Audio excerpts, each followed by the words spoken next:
Two guys in the dark.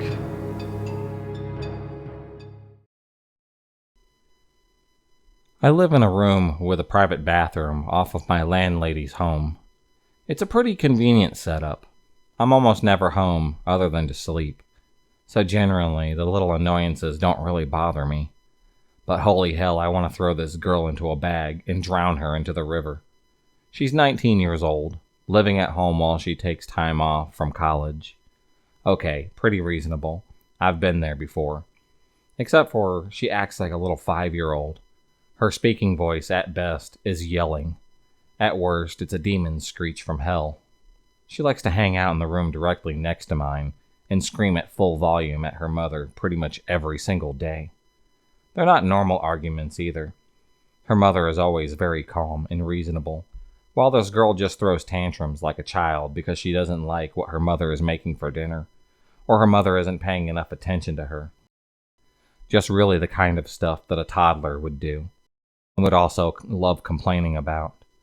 Normally I just tune it out, but I work an overnight shift on the weekends and have to catch up on sleep during the daytime.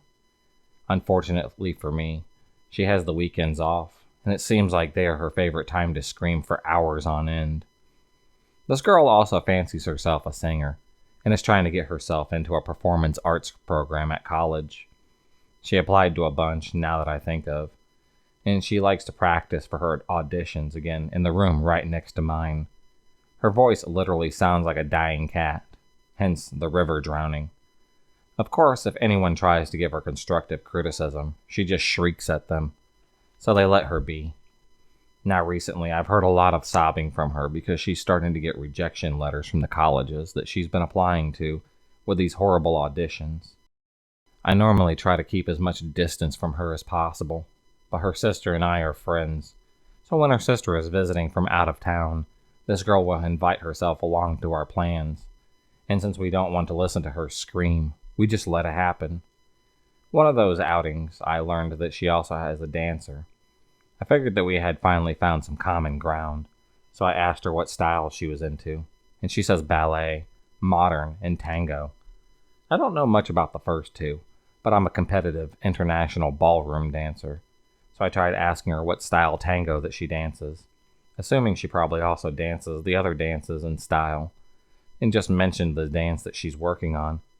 She just met me with a blank stare and repeated as if I were the 5-year-old that she's dancing tango, and I didn't hear her.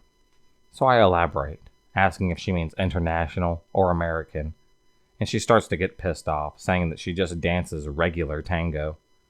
Apparently she just walked into an Arthur Murray dance studio and told them that she wanted to dance tango, and because it's Arthur Murray, they charged her an absurd amount of money for their studio gear, and just started teaching her some unidentified form of tango. At that point, I was just like, oh, okay, cool. But I'd already set off her rage. So she starts shrieking and asking, what do I even know about tango?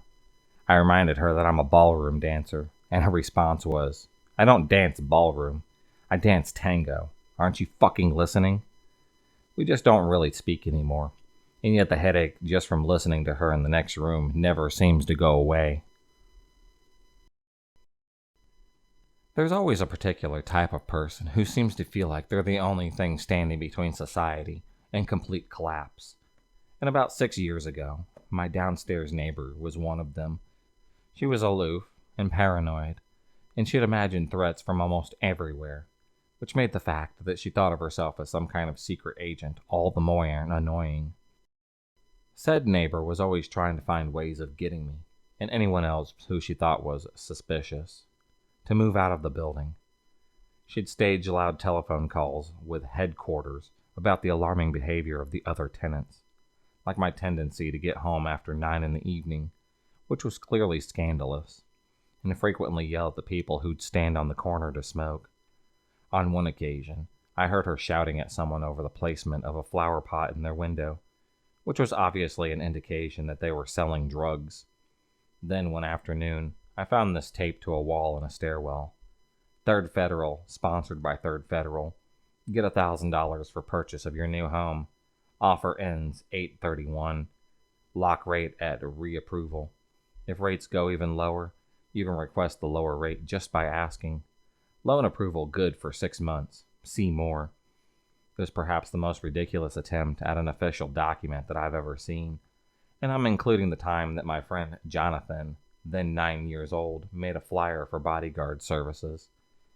The atrocious grammar, poorly photoshopped seal, and the distinct absence of any legitimate contact information made the notice about as realistic as a scene from NCIS. Furthermore, the reference to the past 2 years seemed to indicate me as her primary target, since I was, as far as I knew, the only resident who had been there for less time than that. Still, since the notice was clearly meant to scare someone, I decided to return the favor by taking a page out of my neighbor's own playbook and standing outside of her apartment while staging my own fake phone call. You should see the notice. It's terrible. Ha! Yeah. It's like they didn't know that impersonating a federal officer is a felony. Anyways, the real FBI are on their way, and they're gonna dust for fingerprints. Whoever made that notice is looking at a lot of jail time. I went back inside my apartment after that, and within seconds, I heard my neighbor's door open.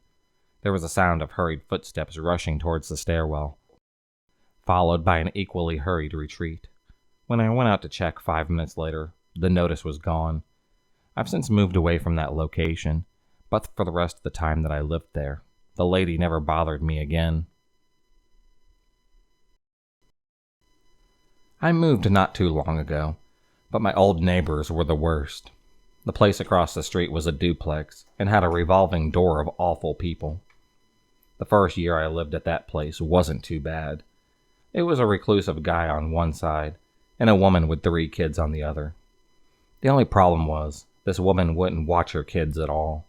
They'd be playing in the road all the time. In the summer, they were up till midnight every single night. The worst part is, none of these kids could be over 10 years old. One of them always bounced on a pogo stick. I'd just hear that annoying sound until midnight. It's like that fucking kid did nothing else but bounce on that pogo stick. Every night I'd fall asleep to a sound that I can only equate to 2 fat people having sex on a bed of springs. The reclusive old man moved out, and shit got real bad real fast. Every few months, people would move in and prove themselves to be worse than the last tenants. First group of people would sit on their porch all day, yelling at people who walked past them. All day. Every day. Hey girl, where's your fine ass going? Where the fuck are you going? Stop and talk to me, you stupid bitch. That was an interesting few months. Then they got replaced by these people who were just loud. They didn't seem too bad until one night when the girls of the house got into a drunken fight at 2 o'clock in the morning. They started beating the shit out of each other in the street. One girl drunkenly fled to her car and sideswiped 3 cars on the street before crashing. The last lot was the worst. They were obviously drug dealers and had swarms of people in and out of the place and blocking traffic. This was pretty annoying, but still it was tolerable. Then they started throwing insanely loud parties every night. The main kicker was the one dude who lived there couldn't drive anywhere without a beer. I've never actually seen someone drink and drive. The dude would just stumble to his car at 11 o'clock in the morning with a beer in his hand almost every day. I never saw this guy get into his car without one. Occasionally he would just chug it and then throw it on the ground as he got inside his car. The other problem with these neighbors was broken glass. They would throw all their empty liquor bottles into the street constantly. I never bothered to get cops involved until these neighbors had moved in. Apparently everyone on my street had complained about them, but they were still there when I moved out. I moved 2,600 miles away, and now I have much better neighbors. I have a story that made living close to them really awkward until we moved. The family opposite to us at our old house was really strange, and their daughter was a bully. As a kid, she would push me over into glass, spread rumors about me, and fed lies to her mom in order to start drama. Eventually, my mom said to the girl, if she didn't have anything nice to say, don't say it at all.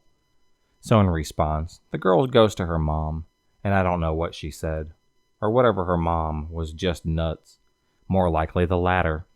But this woman was absolutely furious. The storm's across the street towards me.